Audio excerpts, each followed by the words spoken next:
This is all you need to know to explode your sales and make millions. And I'm going to take you step by step through what you need to say and what you need to do. Because if you ever try to sell, you may have the feeling that it's not working. You don't know why, but you feel like nobody's listening to you. Even though you got a great product or service, if this is happening to you, it's probably because you don't understand what selling is about. So in this video, I'm going to explain in details how to become an exceptional salesperson by following this model to successfully sell what you want to anyone. And I use this exact approach to sell over $10 million worth of product. And trust me, I started with zero sales skills. I didn't have a clue what I was doing. Honestly, this method works even if sales isn't your thing. This framework not only transformed my result, but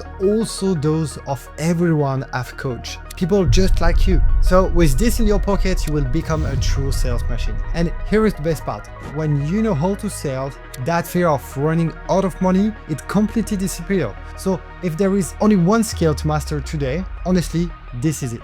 And so by the end of this video, you will know this skill better than 99% of people. And if there is one video that can actually help you make millions, it's this one. So stick around, let's dive in. Now let's talk about some couple stuff. So the first thing is to have a script. And don't worry, because I will be giving you that exact script right here. So I know that some people are hesitant about using scripts. They think it feels too rigid, but here's the thing. In Hollywood, even the best actors have scripts. It's not just about having a structure, it's about knowing exactly what to say, word for word. So sure, there is room for a bit of improvisation, but a solid script is the backbone of a great performance. So yes, you need a script, and yes, you will need to deliver it as if it's coming naturally. So now here is a trap a lot of salespeople fall into, and it's happened around the 6 to 9 months mark. There is a study on this from IBM.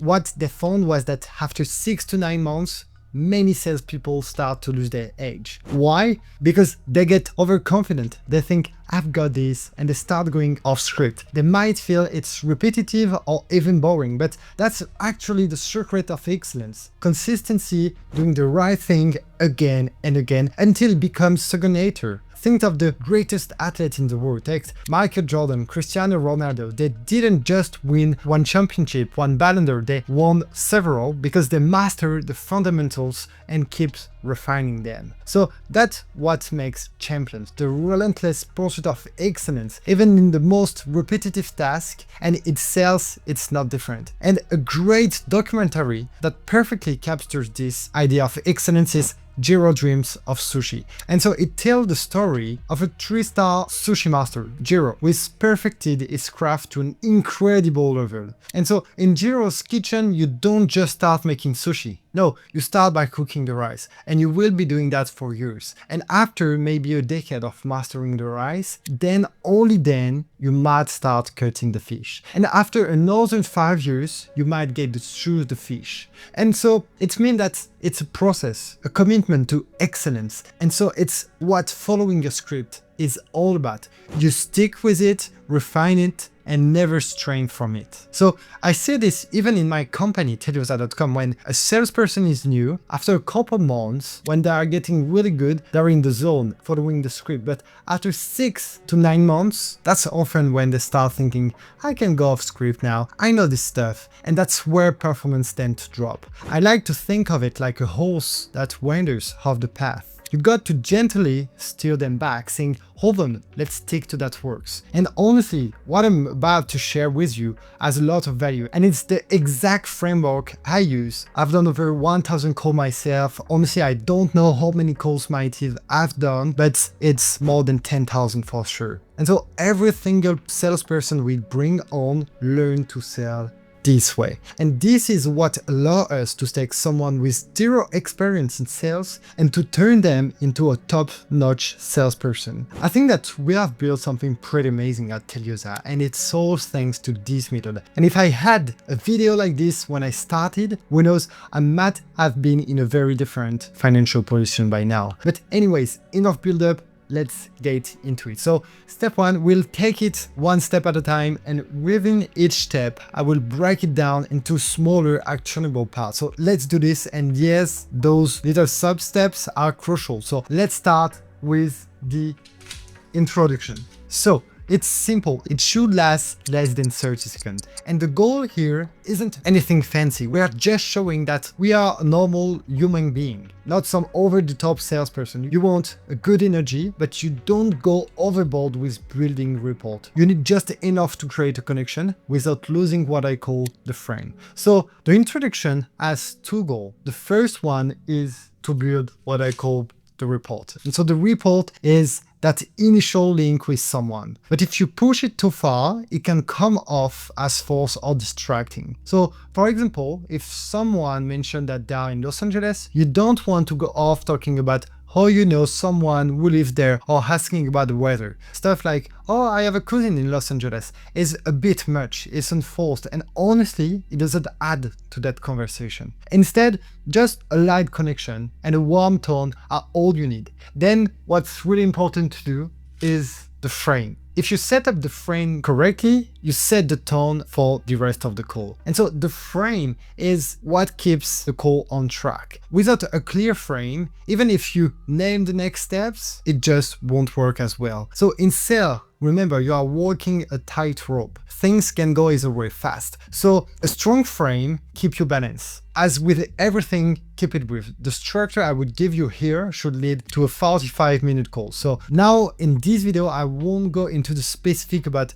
when to aim for a one call close or when it might take 2 or 3 calls. That's for another time. This first call is all you need to close the sale, and it should last about 45 minutes. I check in regularly with my closers who track their call lengths on a sheet. And if I see a call going over an hour, say an hour and 50 minutes, I know there is an issue. It's funny because when new closers join us, their calls are always too long at first. They always think, how could I possibly wrap this up in 45 minutes? But with experience, they see that 45 minutes is just right for most cases. So when I was starting, I couldn't stretch a call past 45 minutes. If I tried, it was a one call close or nothing. Now, why do calls run too long? Usually because the salesperson talked too much or didn't keep the prospect focused. So sales is like a walking tight line. You can't let the conversation wander too far. And sometimes, especially after the introduction, the prospect feels comfortable and starts sharing their life and the call wears off track. And what you want them to feel at ease, if it goes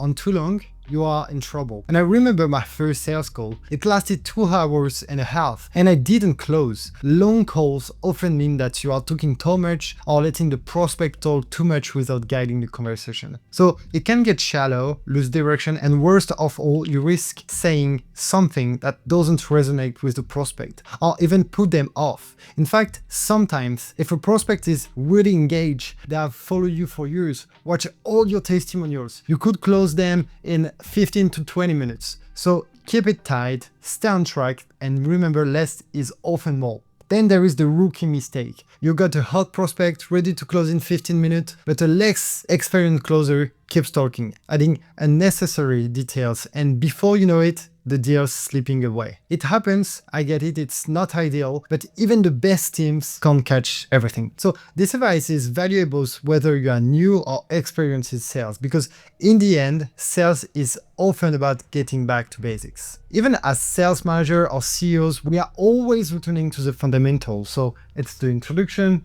building reports, and setting the frame. So you want to come across as approachable, but not overly friendly. Think friendly, but professional. When you strike the balance, it lowers the prospect guard, which isn't about manipulation. It's about creating an open space where you can understand their needs and goals. And if they are defensive with their guard up, it's almost impossible to make a genuine connection. And so that's where setting the frame comes in. So the frame is about taking the lead and setting a structure for the call. You want to say, here is all this call is going to go, but avoid being too rigid as it can backfire also. And always make sure you have their full attention. They are not driving or shopping, for example. if they are honestly be direct and reschedule the call. And so, for example, my brother, who is also in sales, always tells clients we only take a limited number of calls each day, and we are really selective about who we work with. And if you are shopping or distracted, it shows that you are not fully investing in the process. And so that's a strong frame. And it can also sound like this. To be completely transparent, we don't work with everyone. We'll go through this call, and at the end, I will let you know if you are a good fit and if we can help you and if we want to work with you. It's about setting expectation from the beginning so they know this isn't just any call. And so the goal here is to show that you are a real person, someone with clear boundaries and professionalism, with generally focus on the prospect. And I will remind you, especially if you are newer to sell, don't fall into the trap of just mirroring everything your prospect says. Be yourself, stay authentic, and remember, it's all about setting the right frame. And so I remember when I started doing sales, I was a bit too nice. It was hard for me to build a really strong frame. And so remember that you are not nice by default. You are nice because you chose to be. And so that's the key. The prospect needs to sense that you are grounded, firmly and cold, and not just here to chat. So that's the first phase, and that's really important. Sometimes I'm just looking at some new call and I can tell if the call is going to close or not. Because if the introduction is not good enough, the call will not close and my closer is going to waste 45 minutes. So this intro is really, really important. And so the second phase is even more important than the first one. It's what I call the discovery phase. And this part has 8 sub-steps and takes up the majority of the call, around 30 minutes. It's detailed and intentional, so you can't rush it. And if it's done well, the discovery phase helps you achieve 3 things. First, you will know whether you can actually help that person or not. Second, you will understand how you can help them. And third, you will handle any objections before they even arise. And this is essential, especially in terms of tailoring your offer to meet their needs. And so, depending on what you are selling, you will be able to position your product or service in multiple ways. So understanding what specifically this prospect needs is crucial. And so the best closers eliminate objections early. So by the time they present their offer, there is nothing left to overcome. And so, in fact, with skilled salespeople, the prospect often close themselves because the salesperson has guided the conversation so well that they are seen not as salesperson, but as leader. And so it's a small shift in perception, but it makes a huge difference. That's what framing is about. Positioning yourself as a leader, not just as a salesperson. And so too often, people think of sales in a negative way. The stereotype of a pushy salesperson at a car dealership or an electronic store. We want prospects to see you in that elevated light, as a guide, as a leader, someone who generally helps them make decisions. So the first step is what we call the background question. So this is where you get a sense of the person background, what they are selling, how they are selling it, who are they? Then you move into what I call the bread and butter questions, which are all about understanding the gap between where they are now and where they want to be. How deep you go here depends on your sales context, whether you are in B2B or B2C. But especially if you are in B2C like us, digging into these details is critical. We go deep.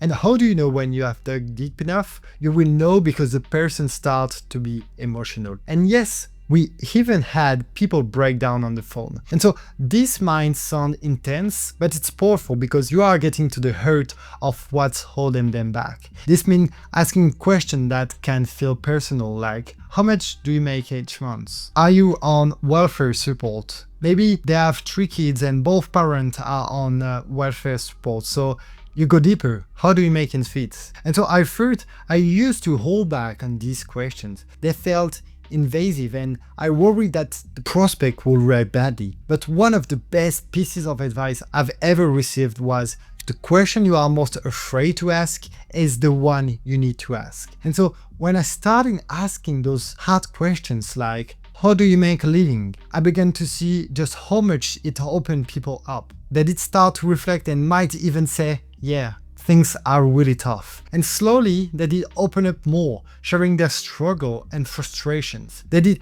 eventually come to the realization themselves, like, I'm setting a bad example for my kid, or we are both on welfare and I can't provide the life I want for them. And so these moments were really important because you are no longer just a salesperson, you are someone who truly understands what they are going through. And that's when you are really able to help them see the value in what you are offering. That's when people really wake up to their situation. And without this, they might stay on autopilot for years. And so as a salesperson, it's your job to draw them out of that routine, to check them up a bit. You are helping them see their pain with fresh eyes, giving them perspective they don't have themselves. And so sometimes I found myself more concerned about their situation than they are. And when they have children depending on them, it's hard to not think, how can someone keep making poor decisions and not see the impact? And so one thing that fascinates me is the tendency to avoid extreme ownership. People often blame external factors,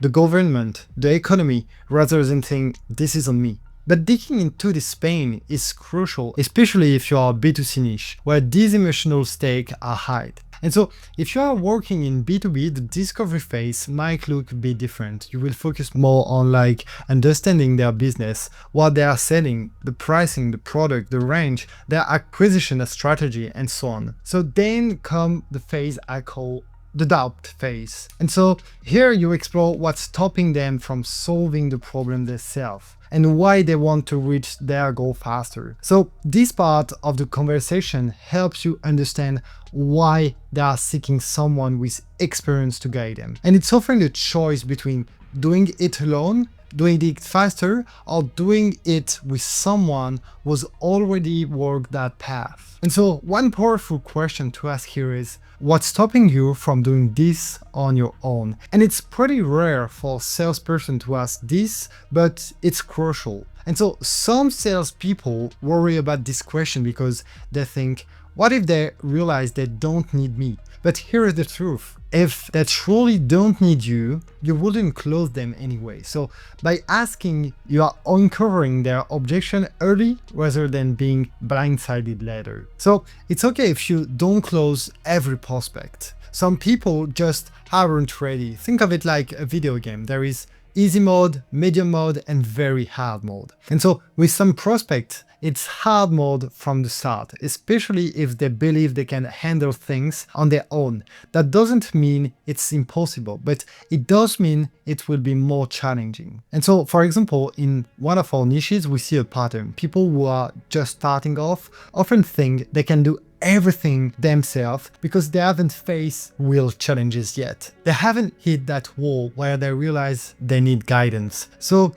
if we can't close the person right away, there are plenty of techniques we can use to help them understand the value, like using examples and telling relatable stories. But let's say that you can't close them. Just don't let them go. Keep them in your pipeline, follow up in 6 months or even every month if you can. Check with them every month by sending them a quick message like, hey, how is it going? Where are you now? And yeah, one of our top salespeople does this all the time. When he can't close someone, he says, all right, go ahead and try it on your own. Let's see how it goes. And so when he closes somebody because of this objection, he always say at the end of the call, just take a step back and he say, all right, go ahead and try it on your own. Let's see how it goes. Then when he follow up a month later, he would ask, wait, it's not working, right? I told you it wouldn't. So eventually the prospect realized that he's been right all along and he's been consistent in following up, which builds trust. And so this framework I'm explaining here only works if you have a product you are genuinely proud of, something you truly believe is the best in the market. And so for me, I believe the products I sell are the best in their niches. That's why I don't hold back in sales. I go all in because you can't approach sales halfway. You have to give it everything, like being in the trenches. So now let's talk about another part. Let's talk about the finance. I will do a dedicated video on finance covering what to do when they say it's too expensive, because there is a lot to say. But in short, you need to know if they genuinely have the resources. And if they don't have the funds right now, do they have a way to access to them? And so sometimes people have the money, but don't see the value. And so let's take the example of a lawyer earning like 10K a month, where he's still hesitating to buy a weight loss program. Not because he can't afford it, but because he doesn't see the point. And so that's a different challenge entirely. Then there is the solution phase. And so then there is the solution phase. It's not always necessary to ask financial questions before diving into the solution phase. It depends on your niche. And so in this part, you need to understand what they have tried in the past and which solutions they have considered that are similar to yours. And this is critical for positioning your offer correctly. And so here is a big tip: explaining why previous attempts didn't work and why this time it's going to be different is really powerful. It's a concept that's made me millions, and it can do the same for you. And so this argument is as valuable in sales as it is in marketing. And so, for instance, if they tell you they have tried all the programs, you know that they will likely have specific objections, like I didn't get enough time on coaching call to ask my question, or there were too many people. And so on the other end, if they have never tried a program, you will need to explain them why a program could work. Or maybe they have worked with agencies in the past and paid tens of thousands of dollars for a website. And so you need to find these details out, as they reveal exactly what hasn't worked before, so you can clearly position your solution as the one that will work. And so it's essential to understand what solutions the prospect has tried before. Then we move into the question of cost. And it's not just financial cost, but the cost of doing nothing. Why does the prospect want to act now? What will happen if nothing changes? So these questions are crucial because they help avoid common objections like, I will think about it, or let's revisit it in 3 months. What we are calculating here is the cost of inaction, which helps prevent objection like, send me a proposal, or I need more time to decide. And so the best salespeople reach the close with 0 objection. And that's because they have already addressed them all in the conversation. And so I once heard someone say the real sale begins after a no, but I disagree. If you get a hard no, it's extremely challenging to turn it into a yes. And so that's why I only make an offer when I'm like 90% sure the person is going to say yes. And so the goal is to build up small yes through the call, so the final yes feels natural. So what's the cost of inaction? Why do this now? This is a question I ask every time. You have been struggling with this for 3 years. Why change things now? And I often add, what would happen if you stayed in this situation? Maybe they are struggling financially, their partner too, they have children to support, they are surviving but have been stuck in this cycle for years. And so sometimes people become used to this, so they might need a little nudge. And so one of my favorite questions here is, why not just stay like this? It's simple but powerful. And so when you ask this, it makes the person really confront the cost of doing nothing. And that's often what pushes them to act. And so after discussing the cost of inaction, we often move to desire. And so it's essential to follow a natural flow in the conversation because different parts of the brain light up at different times. And so over time, I realized that the sequence of questions matter. And so sometimes simply asking certain questions in a slightly different order can make a big difference. The idea here is to fire up specific part of the brain, especially when it comes to desires. And so desires are all about getting the person to visualize their ideal future, their situation B. They are currently in situation A, and you want to help them to see the path to situation B. What's their vision? What do they want to achieve? What will their life look like if this problem is solved? Here, you are helping them dream. And so as a salesperson, and even more so as a leader, it's your role to show them possibilities. They might not even realize what they can do. And so these concepts remind me of the German philosopher Schopenhauer, who said that while genius hits a target no one else can see. We are aiming to guide them toward their version of that invisible target. And so, for example, in my mastermind, people often comes in at a certain level, maybe 5K to 10K a month. But with a few insights, I can see their potential, their energy, and the metric that suggests they can achieve much more. And sometimes in the sales calls, I tell them you could be hitting 100K a month or even 500K a month. And so this is about helping them see not only what they can achieve, but also expanding their view on what's possible. And that's an exceptional thing to be able to offer someone. And it's incredibly powerful to have someone visualize achievements they might not believe are possible for themselves. And when you ask, what would it change for you if you were earning 30K a month? And what about 100K? It often makes them pause. They might even stammer, but somewhere in their mind, they are thinking, if they believe it's possible for me, maybe it actually is. They are saying, a butterfly can't see its own wings. And so we are helping them in the sales calls to realize their potential. And so then we move on this part, and it's the support part. And so this is about understanding if they are making decisions on their own or if they will need the input from a spouse or partner. And so this is a major source of objection. So it's important to know it early. And so, for instance, do they need to consult with a partner before making financial decisions? It's amazing how many deals get derailed by a spouse or partner at the last minute, so it's worth exploring this carefully. And so here is how I approach it. I will ask, are you married? Do you have a partner? Do you make decisions independently? And so this question is simplifying to encourage a yes. It's hard for someone to say, no, I don't make decisions independently. Most will answer that they do. And so it plants a seed of consistency. And so later, when we get to the proposal, they will remember affirming their independence and be more inclined to follow through without needing external validation. And it's all about guiding them to realize they have the power to make their own decisions confidently. And remember, we are not afraid to address this because often the spouse or partner hasn't been part of the same conversation. And so they haven't experienced the call, the insight, or the personal struggles that have brought the person to this point. And so the spouse may not feel the same pain or pressure. And so the frustration of an entrepreneur who has been working for 2 years with little to show for it, the discomfort of explaining to family or friends why things haven't taken off yet. And so the spouse's main thought is often, this is a lot of money, and they may focus on the risk rather than the potential rewards. And so it's rare to have a partner who actively pushes for taking risk. And so if you do have that kind of partner,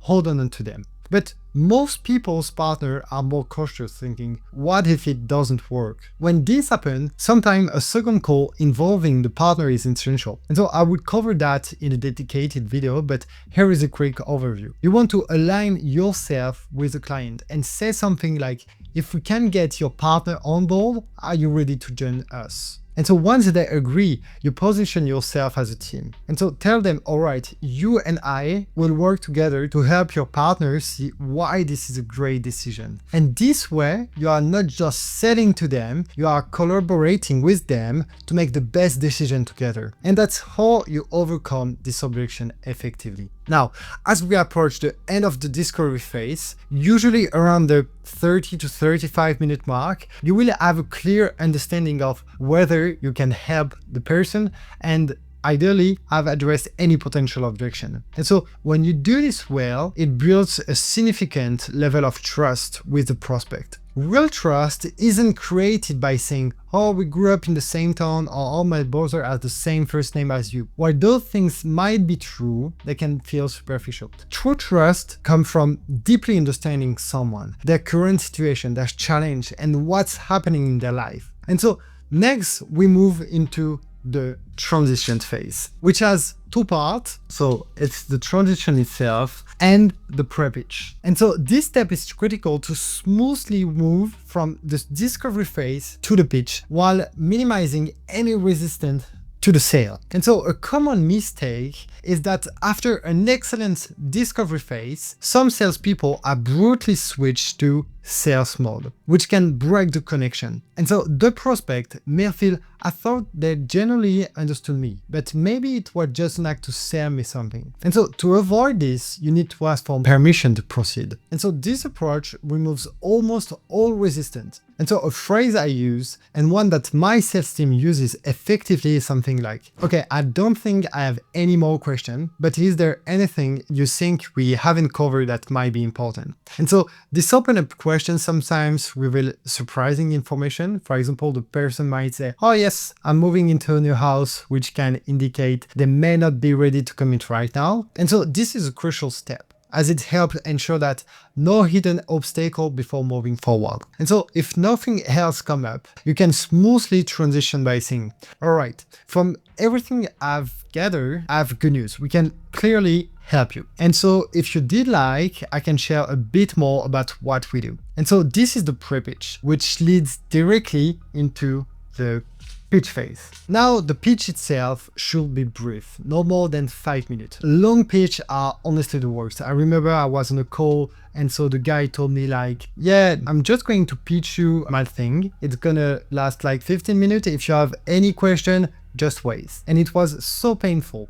Don't do that. Keep it concise and engaging. And to structure the pitch effectively, you have to use 3 parts. So the first one is the promise. The second part is the bridge. And the last one is the delivery. For example, a really quick pitch is, we will provide you with the tools you need to achieve desired outcome. The goal of the bridge is to connect the promise to the details, providing context and showing how your solution fills the gap between where they are now and where they want to be. And to finish, the delivery is where you outline what they will receive, but keep it punchy and focus on value rather than drawing them in details. And so with this structure, you are able to deliver a clear, compelling pitch that feels effortless and engaging, helping the prospect see how your solution meets their needs. And so this is where you can personalize the pitch a bit. For example, you could say, together, here is exactly what we are going to do. We'll focus on 3 key areas and then outline 3 specific steps that will drive the transformation they are looking for. And so this approach makes it feel tailored to their need. And so a quick tip is take note during the call, especially when they mention their struggle. And this is so important because, for example, when you are asking the question, what's stopping you from doing this on your own? And they say something like, I'm really bad at communication, or I don't know anything about technology, you can use it later in the pitch and say something like, what we do is simple. We help people who feel they are not great with technology, communication, marketing to achieve their goals. And so this personal touch makes the pitch feel relevant and targeting. And so then you move to the logistic of how the program works. And so it doesn't need to be too detailed, but should sound appealing. And so instead of saying there is a Facebook group with like, I don't know, 2,000 people, which isn't very engaging, you could say, you will be part of an exclusive community of like-minded achievers for coaching calls. Instead of, we have a coaching calls 3 times a week, try something like 3 times a week, you will have access to top communication experts in the US who will guide you personally. And you can even say these are the best in their field, and it took serious effort to bring them on board. And so the idea is to elevate the language so it sounds valuable and exclusive. And so, for example, instead of saying we met just 2 days in December and June, try you will join us for an immersive 2-day experience. These details add a premium feel to the offer, making it more enticing and impactful. And yeah, here is where you can really make your offer. And so when you are changing those little words, you can really make your offer compelling. For example, for Mastermind, we are saying like, you will have the chance to go deep in your business with people achieving like 500 a month or 300K a month. And that's already a lot more appealing. Now let's move on the last phase, and it's the commitment phase. So this phase is really important and it consists of several steps. So the first one is the temp check. And so in the temp check, this is about going where the prospect is emotionally and mentally. Are they bought into the process? Do they generally see how this can help them? It's essential to confirm they are fully grasping the value and the method behind your solution. The next step is to lay out the concrete action moving forward. So what's next exactly? And so this shows them that the process is clear and manageable, reinforcing confidence in their journey ahead. And so the last step is investment. You can't really see it, so I'm going to write it down here. And so in this step, you just present them the price. And so after working them through the step and value, the investment phase should feel really natural. And so with the value already established, the goal here is to ensure that the prospect truly understands how your method or plan is going to elevate them to where they want to be. If you have done like the call correctly, you have shown them that your product or your service is the best way for them to grow from this situation A to this situation B, and that your product is basically the bridge to that dream outcome. And if they are brought into that vision, the commitment phase will flow smoothly. And so in the bridge phase, you outline the personalized plan and specific steps needed for them to achieve that desired result. And so it's essential that the prospect fully understand and believe in this plan before discussing the money. If you don't achieve that, you will not succeed to make the sales. Because as I mentioned earlier, different parts of the brain activate depending on the question you ask. And so talking about money too soon triggers the fight or flight response, which can lead to doubt like, is it worth it? Can I afford it? Do I have enough in my account? And this can derail the conversation because they may start focusing on price instead of the value of the solution. And so often the real issue isn't money itself, but rather a lack of confidence in the method. They haven't fully bought in the solution yet. And this is why I recommend avoiding price discussing until after the price. Because I recently discussed this in my mastermind group, and some people give the price before they are fully presented and planned, and to me that's a mistake. There is a concept I call the Nico effect. As you become more experienced, sometimes you second guess approach that you know work. And yeah, for me, that's a mistake. And perhaps one day someone will make a compelling case for giving the price earlier. But for now, my experience shows that with holding it until after the price, keep the focus on the method and the result. And I believe that people who reveal the price early do so because they are uncomfortable with the pressure that comes with it. And so when you save the price for last, it's a test of how well you have communicated the value. If the groundwork has been solid, the investment conversation will feel natural and less pressured. And so when it's time to reveal the price, there is always a bit of pressure, even for me. And so when I get to that point in the sale, there is a little knot in my stomach. And that moment where I'm waiting to see if they say yes or no. And it's completely normal and it's part of the process. But here is the key. You don't let that pressure make you reveal the price too soon. And if they know the price up front, like when it's listed on the website, it's different type of sales altogether. So let's come back to the temp check. Before discussing the price, you want to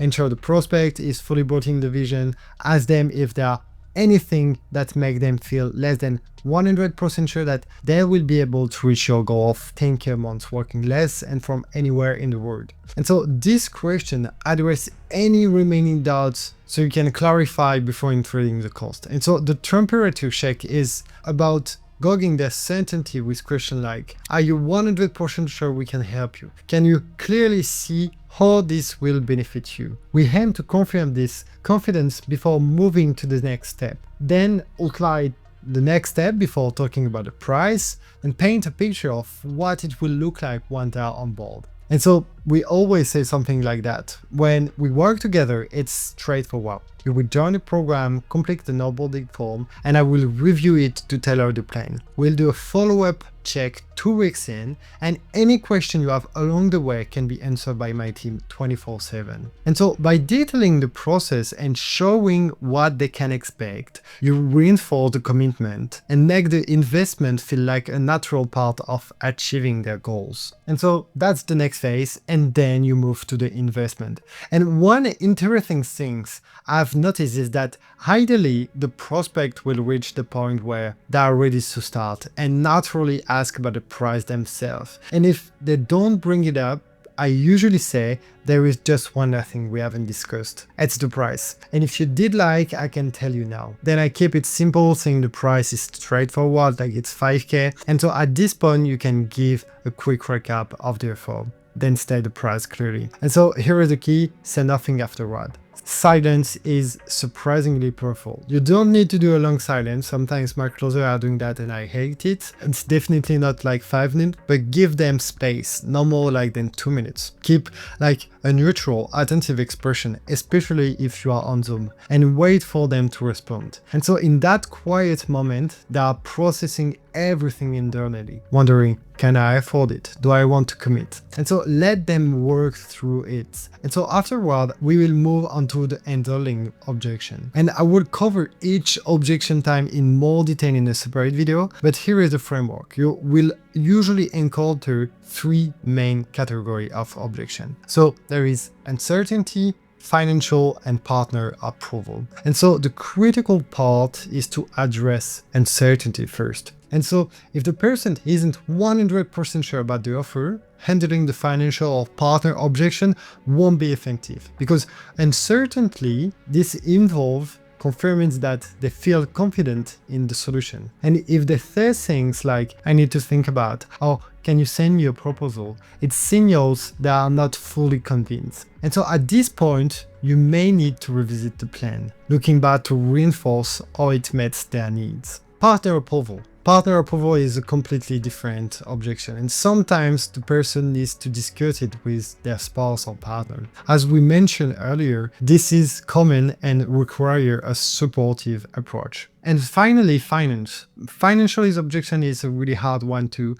They may say they need to arrange funds, ask family for support, or need a payment plan. But here is the thing. Often, what sounds like a financial objection is actually an issue of uncertainty. And so that's why it's crucial to address uncertainty first. And once they are fully committed to the value, the financial aspect tend to become more manageable. And so by following this sequence, uncertainty, partner approval, and finance, you are able to handle objection effectively and keep the conversation focused on solution. And this is what's often called a smokescreen, a situation where the person says it's the money issue, when in reality they haven't understand exactly how you can help them. This smoke and mirrors response can mask the true reason behind their hesitation. So make sure you are both 100% certain before tackling financial or partner-related objection. I will create a separate video on each type of objection and the best way to address them. So once